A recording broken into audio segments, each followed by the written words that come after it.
everyone, Abby here at Purple Cottage Crafts, and I'm back with another tutorial video to share with all of you. I'm currently working on, well, I'm always working on at least 3 to 4 different projects at the same time. I'm kind of crazy like that. I can't explain it. But I'm at a point in working on one of the projects where I needed to create this frame for a really cool old vintage photo that I printed off on my computer, and I thought, well, I'm going to stop working on it, and I thought I'd just film a quick video. Now I have more than one way to make you know, photo or the matting for the photo to look old, but just for time's sake, it's kind of a time sensitive project I'm working on. I'm just going to do the one that I need, the one method that I need for this particular project. So the total inspiration for this project are these 2 photos. And this is actually a postcard, or yeah, really pretty postcard, but I'll explain that one in a moment. So you see how on these photos, the matte, how it's like embossed and it's just got a really pretty detail. Well, I have a picture and I really wanted to kind of mimic that kind of a look, because I wanted to look as old as I possibly could. Now the reason I grabbed this postcard is because it's like squishy. I know you can't see it on camera, but it feels like there's like a little bit of fabric or paper or something there. It's got like a really cool squish, and I think that's really cool. Now part of, or one of the many reasons why I love crafting, paper crafting, mixed media, is for the texture of things. And so I loved how this feels squishy when you're holding it and you're looking at it. So I wanted to do a combination of both the thickness of this one, or squishiness, where we want to cushion, that's a better word, the cushion of this one, and then the embossed look of these 2 here. So I will put those off to the side, and then I'm going to kind of go over the supplies really quickly, and then get into the actual project. Now you can use whatever materials you want to. This is just what I happen to use. You can omit some of the steps, you can add more of the steps. It's completely up to you. What you like to do. So I have a craft knife. I actually work with both of these. This one's a little bit more fine detail. I have a pencil from the Dollar Tree, a ruler. My favorite fast grab liquid adhesive is the Fabric Tack with Beacon. 3-in-1, it's kind of the same thing. And then I'm going to be using a combination of that and the Tombow Mono Liquid Glue. The inks I'm choosing to use are Gathered Twigs and Ground Espresso. Now I will have a link to all of the supplies that I can find in my description box, and the reason I say it like that is because this is from Tuesday morning. I'm assuming you can still get this Nina paper, because I see the cardstock at Walmart, but this is the paper I'm going to be using for, sorry for the glare, for this particular photo mat. This is White Gold Noble White, it says. Again, I got this at Tuesday morning. Really good deal for only $2. And the star of the show, I guess you could say, or the reason for this, as far as the tool, this is the Spellbinders 3D embossing folder. This is European tapestry. This has to be one of my most favorite embossing folder designs from Spellbinders. And I'll show you what it looks like. It's really nice, large size here. This does fit through the Vagabond. I did run it through mine. You also works really good with the Cuttlebug. And I'm assuming it would be the case with like the Big Shot Pro, whatever kind of embossing machine, whether it's you know, electric one or it's a hand crank one. I've done this in both types, not the Big Shot because I don't have that, but it works just fine. And this is the detail on the inside. Look how beautiful this is.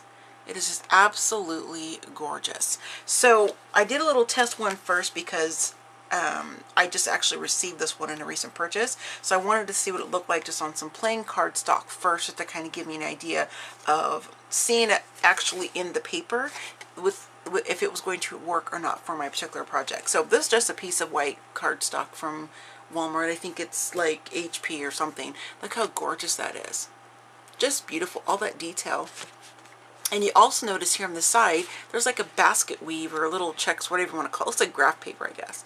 On the background, you see that right there? So cool. Such awesome detail. And then you can also use it flipped over this way if you want to do that. So it's, you know, up to you what you want to do. Total creative freedom. So just to kind of save on time, I went ahead and ran another piece of that Nina cardstock paper through my Vagabond just to kind of save time. And we'll get to that project here in a second.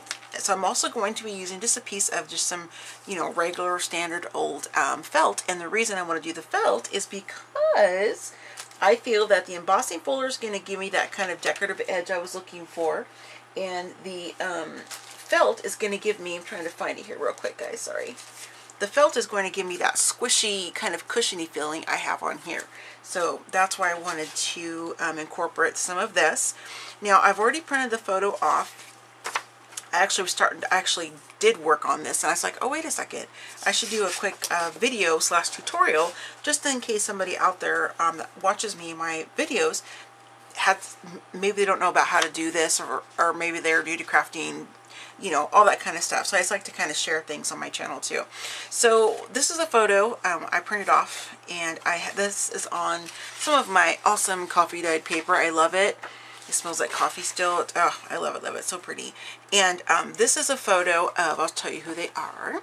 Right front and center is Miss Margaret Mitchell. She is the author and creative genius behind Gone with the Wind. If it wasn't for this lady, or this woman, excuse me, there would not be a Gone with the Wind. So she's a very, very special person in my heart and in my life, because Gone with the Wind is my hands down most favorite movie of all time, classic to current day. I just love it. So this is Olivia de Havilland, and she is Melanie. And a little fun fact, Olivia de Havilland is the only actor, or the person from the cast of Gone with the Wind. She's the only one still alive. And this is David O. Selznick. He is one of the two directors. The other one was Victor Fleming. I don't have him in this photo, but that's okay. And this is Clark Gable. He played Rhett. And here's Miss Vivian Lee. She was Scarlet, of course. So this is a really cool picture. I think they should have Ashley in here, and that was played by Leslie Howard, because it's like the 4 main characters of the movie, but it's still cool having one of the directors too. So I did find a photo with the others that I just mentioned, but this is just one I'm working on right now. So instead of just taking this and, you know, doing like my normal type of distressing where I snip things, ooh, can't find my little snippy papers. I do have a video I will link below, in one of my quick tips with Abby playlists, where I show you how I kind of snip on the paper to kind of make it look distressed and age a little bit. And I also have my different distressing tools, and the one from Prima, they aren't selling this one anymore, but Tim Holtz has one, Making Memories. There's a lot of different companies that have that.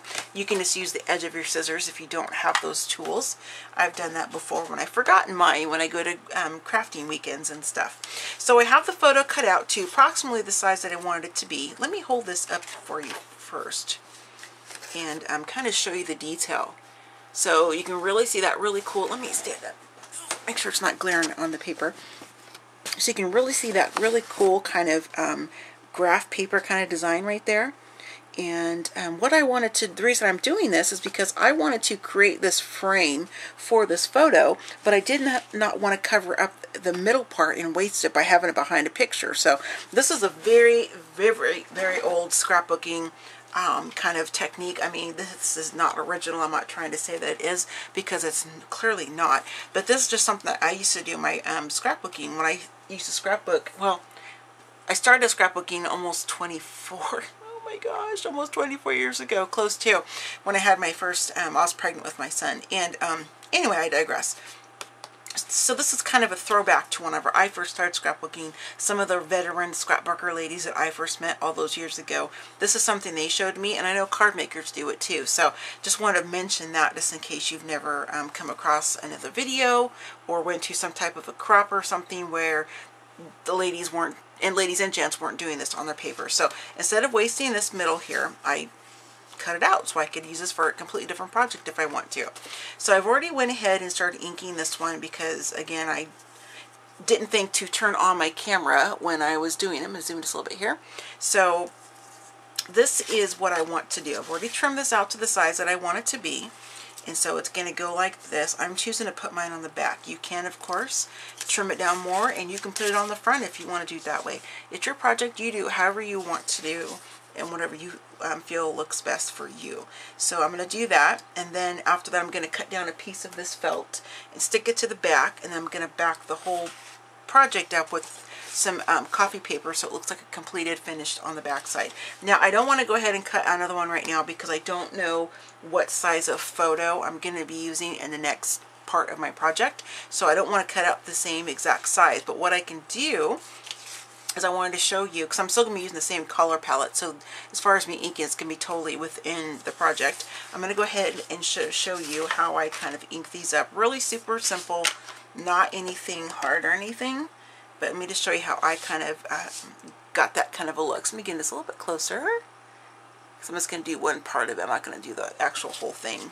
So what I did is obviously I cut this out right here, and that's the edge of the embossing folder. So I trimmed all of that up, evened it, and I'll show you how I trace that out here in just a moment.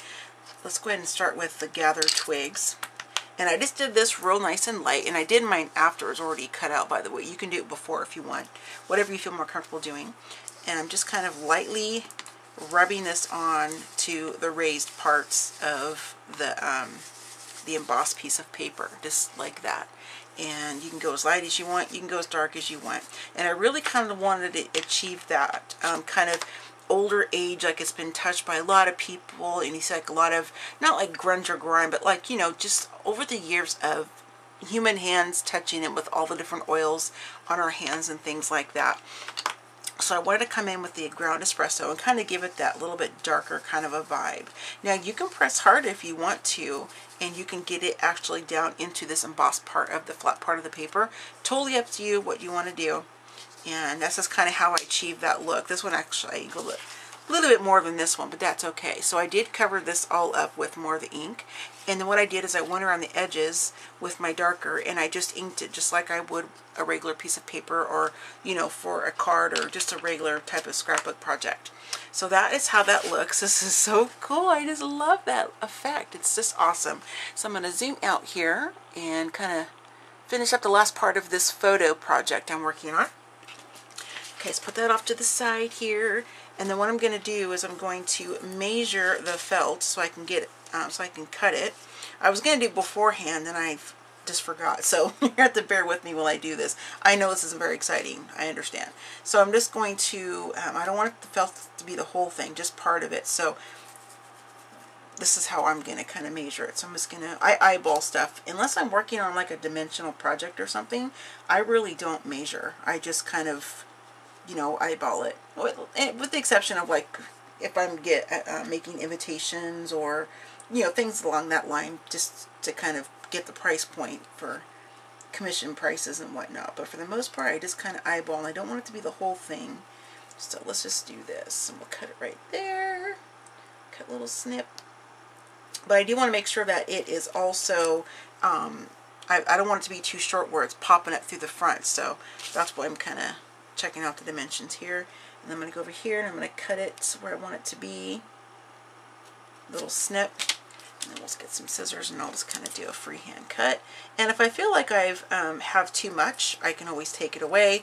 If I feel like I took it away too much, I can always use the other side of the felt and kind of start over if I need to. I mean, felt's pretty inexpensive. Like my Walmart here in Central Florida, they sell for like, I don't know, 20 cents or 25. I can't remember. It's pretty inexpensive. Not that I want to waste the supplies because it's inexpensive, but I feel like it's pretty affordable. You can use whatever you want. You could use like a scrap of fabric, an old t-shirt, an old dish rag, whatever you want to do to upcycle something into your project. So I just want to kind of take a peek at this here. I know I did trim it up a little bit, which I will do here in a moment. So this is going to go on the back like this, or on the top, excuse me, of that print. And I think that's probably going to be a good fit, because I want to make sure that, because I'm going to be adhering the back of this this piece of coffee paper to the back, so I want to make sure I don't have too much felt where it won't close or won't seal properly. Okay, so I'm going to go ahead and trim some of this down just a little bit, because it is a little bit large there, above there, because like I said, I wanted to, I'd rather have to make a few cuts and take away than have to start over completely. So hang on here, I lost my spot.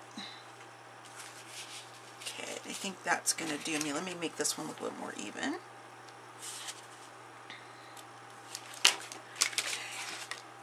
And this is mostly why I do, well, there's another reason why I do process videos too, where I speed it up because of my facial pain and stuff. But I always feel like I'm so slow, and I don't want to bore all of you by watching me cut felt, which is clearly not very exciting, but it is part of it. I like to chatter with you as well when I'm working on my project, so you can fast forward this part if you just really want to see the end result process. So let's do that here, And we're going to just grab this. And you can use whatever color you want. I just grabbed white because that's what I had closest to me at the time. I just want to make sure that I have it kind of, okay, I think I like how that looks. And this will go here. And then the back of the paper, it's going to work. Okay, so I want the paper to kind of match the same size as the frame. And this is a great way, like I have a couple misprints where like my printer jammed and stuff, and you could use the back side where the misprints showing, because this is going to get back with the photo and stuff if you want to do that. I keep my scraps a lot for that reason. So I'll put this down here and kind of eyeball it here just a little bit. So sometimes I'll also mark it with either a pencil lightly so I can erase it, or I have another little pokey tool thing that I use. So let me get this out. And like I said, I'd rather trim some away than have to get a new piece of paper. So that's what we'll do here. Just kind of eyeball this. Let me look at my camera. Okay, oops, I need to actually plug in my charger. Ah, forgot to do that. So, sorry guys, I mean about my camera. So I'll be right back as soon as I plug in my camera. Not mean to shake my camera like that. My cord was, the charger was tangled on my tripod. So I went ahead and cut down that piece of coffee dyed paper because this isn't like anything exciting to watch. Me just cut down a piece of paper. So I was kind of playing with it, lining things up just to see if I needed to make any more cuts, or if I made too many cuts, if I needed to kind of start over with a fresh piece of paper. Make sure I'm in frame here. And I'm just kind of layering before I actually glue anything together. So I think what I want to do, oh, I want to point out that these parts right here, look, it's kind of ripped or tore. Those are intentional because I want this to look like it's been handled, you know, like for 50 years or more. That type of a thing. But if you want yours to be a little bit cleaner, of course, you know, you do what you feel comfortable doing on your project. So the main thing here is I really want to make sure that this frame is attached to the photo without having any of the edging show through. So I'm going to go ahead and stick the frame to the photo real quick. Let me pull this off to the side for a moment.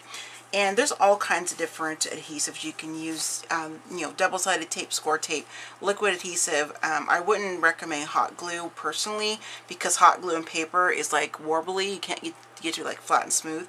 But that's just me. You guys can use whatever adhesive you prefer to use. You know, I'm just kind of sharing with you what I'm going to use. So I'm going to go ahead and put the adhesive on this photo here. I'm going to go ahead and use the Tombow because I can really kind of control this more because the Fabri-Tac doesn't come out like in a fine line.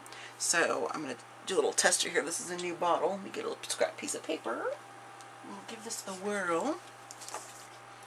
There we go. Okay, it's coming out nice and clean. So what I do, make sure I'm still in frame here. What I do is when I get my glue down, if I'm using this glue or any other type of wet glue, to be honest with you, I have just some cheapo Q-tips that I got from the Dollar Tree, and they just happen to be purple. I don't know how that happened.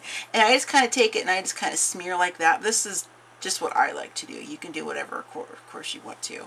And the reason I just use a Q-tip is because it's inexpensive and I can just throw it away. And this does dry clear, so if I put too much on and it kind of oozes out onto the photo, it will, you know, dry clear and kind of disappear. So, and I have a little bit of time with this. I don't have to like hurry quickly or anything. I mean, I don't want to like be too slow or anything like that, but you know, I have a few moments for it to do this. So I'm going to get these two sides going with some glue, and then I'll go and put the frame on part of it, and if I'm able to do that. We shall see if Abby can make it work or not. Actually, I'm going to do the other two sides real quick, because I'm afraid, make sure I'm staying in frame. I'm afraid it's going to, I'm not going to be able to lift that frame up without tearing it in half, and I don't want it to look quite that distressed or old, so. Okay. I haven't used that Tombow glue, oh my goodness, since I was solely, you know, solely only working on scrapbooking projects. And I thought, well, let me get another bottle of it and try it again, because I'm trying to find some other liquid adhesives that has a fine tip on it. And I remember this bottle does, and it's working pretty good, I have to say. So I might regret doing all 4 sides at once. We'll see. If I am, I'll just go ahead and put a little bit more glue on the first side. Not unfixable if that's the case. So I'm trying to be careful not and purposely put it onto the photo part. Okay, I'm going to go ahead and run down this side real quick with this, I almost said toothpick, with this Q-tip, since it's still got a leftover glue on it. Kind of finish that off. So we'll see if I regret my choice of doing that part first. Alright, so I got to stand up so I can make sure this is in the center as much as I can get it without getting my head in front of the photo or the video. Hey, that's not bad for a first try. Okay. I know it's not perfect, so I'm going to try to match it up just a little bit better if I can. I just really don't want that coffee paper showing too much, because I want it to look like it's a professional photo that's been matted, you know, so. And I'm not a professional, so we'll see how that works. Okay, let me get a little under the Q-tip here and just kind of get this little blurb up I got on the front. And if you find it takes off your ink, just put it back on again, not a big deal. Just kind of balling that up so I can get it off.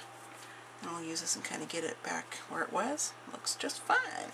Alright, so here we have the photo matted to the frame. Now, some of you might want to actually do the glue on the frame. This just works better for me if I do it that way.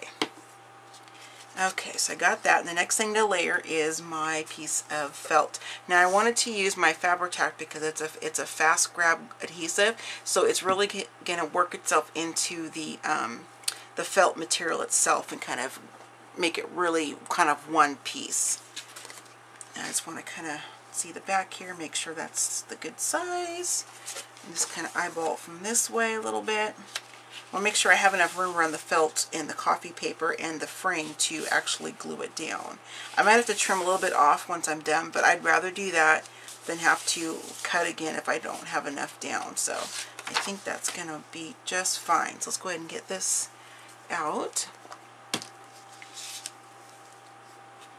And I'm just going to, I don't know why I keep picking this stuff off. You're not going to see it, but it bugs me. So I'm just going to go ahead and give this a little squeeze here to get some of the glue. I don't need a bunch. This isn't like a structural piece or anything, so, and I also don't want to have a bunch of this kind of oozing through either, so we'll just kind of do this and down the side. Okay, just kind of get it little spots there. Alright, and now we're going to flip this puppy on over. I'm going to turn it this way so I can make sure I got the top and bottom sides evened up a little bit. And it's nice too because the Fabri-Tac doesn't dry like instantly, so you have some wiggle room there if you need to shimmy it around another direction or anything like that. So we'll check the front. Everything's good. It's not going through the picture or anything. Knock on wood. Okay, so now we'll go ahead and do the last piece of the backing piece. Let's see what side I want to be up, because I'm going to be able to pull this out and look at it, so I just kind of want to make sure I'm liking the side I picked. Now this is intentionally a little bit longer than or bigger than the frame, because like I said, I can trim that off, so I just really wanted to make sure I had enough room. Okay, so for this one I'm going to go ahead and go back with the Tombow. I might be able, now let's do this smaller edge. Or the finer tip, I mean. Make sure I'm still in the frame here. My head's not in the way. And just kind of squeezing this down.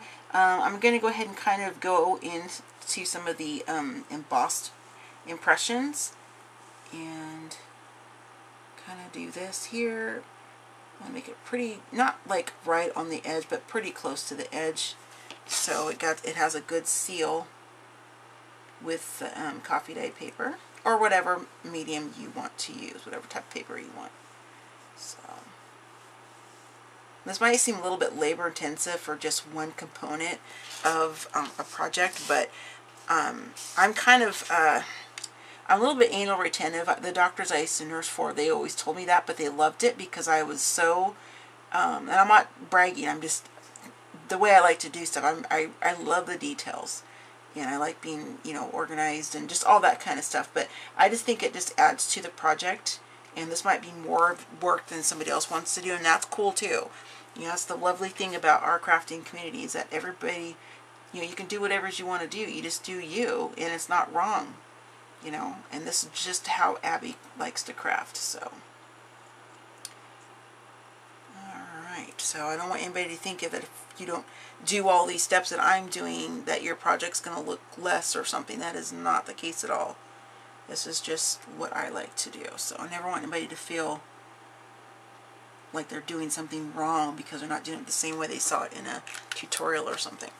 Alright, so now I'm going to take this and kind of put this down and give it a nice press. So I'm going to try to push all the excess to one side of the frame, if I can manage to do that. If not, I might have to trim a little bit, but that's okay.